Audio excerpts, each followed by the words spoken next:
ไทยใหม่เพื่อนจังหวัดถาดฮัลโหลสบายดีมื้อนี้บ่าวผู้ไทยสิพามาถัดโพนเด้อถัดโพนแขวงเมืองไสภูทองแขวงสวรรณเขตบรรยากาศก็คืนแน่ในหนึ่งเนาะโพนบรรยากาศโอ้คนหลายอีหลีน้องเนาะแต่ก็เชิญฝากที่บ้านแหละน้องสาวศาสนาเราไปว่าป้าขอบุญขอพรนะเพิ่นในมื้อนี้ถัดโพนเด้อจากเงินที่โศกนี่ล่ะถูกจากดีๆที่ทำที่นี่นี่มาถึง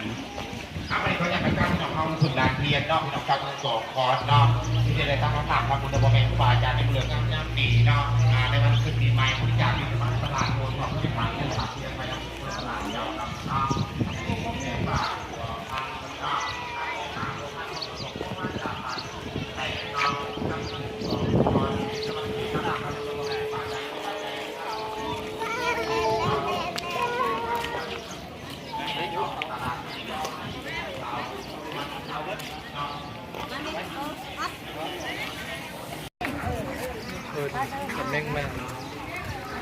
ถาดโพนเมืองไสภูทองเด้อถาดโพนคือลาย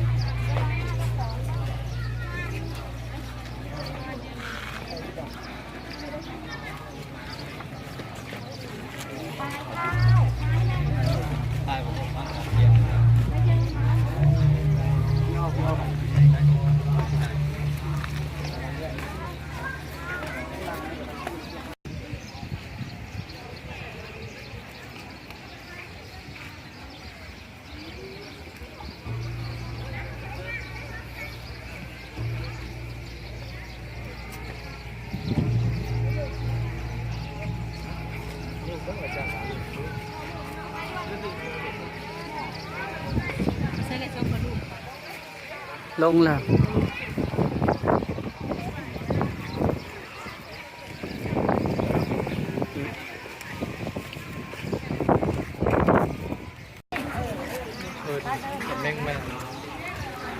ถาดโพนเมืองไสภูทองเด้อถาดโพนคือลาย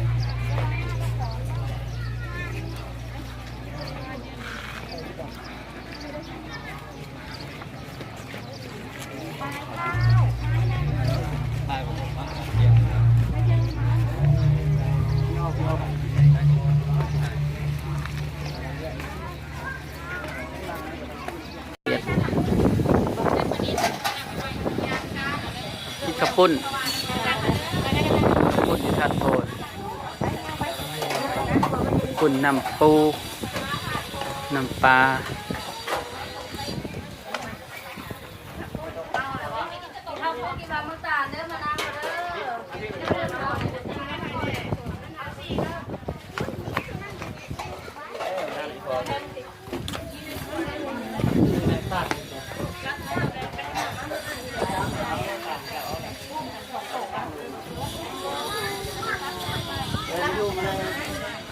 แม่น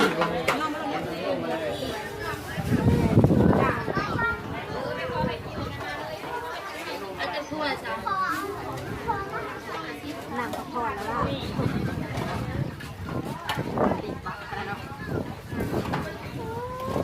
วันนั้นเซ็นโทรศัพท์เนี่ย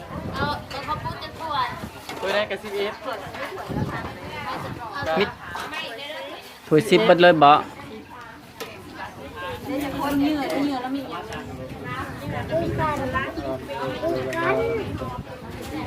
ขอก้อนเลือดลายๆเด้อของเฮาใช้ปีกันตกนะมาติดกันเลยก็ได้เท่าไหร่